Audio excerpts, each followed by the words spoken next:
Solid Coco fans may pasabog na ikinawindang na magkabilang kampo.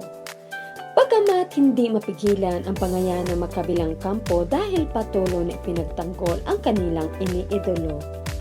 Samantala, pati solid fans na aktor-direktor na si Coco Martin ay nagsalita na para matigil ang bangayan ng mga ito.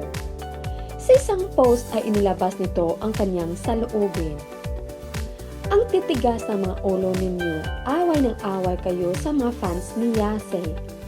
Kayo nga mga kawawa nag-imagine kayo sa wala.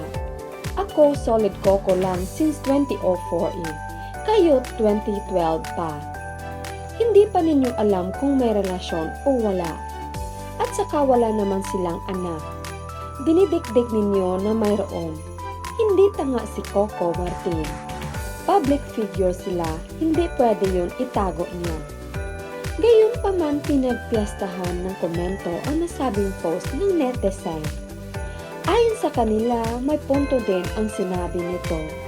Talagang walang maitago kapag isang artista ka o public figure ka.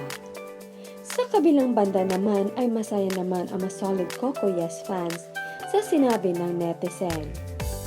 Marahil perfect timing lang di umano ang inaantay ng dalawa para sabihin ang totoo kung anong meron sa kanila.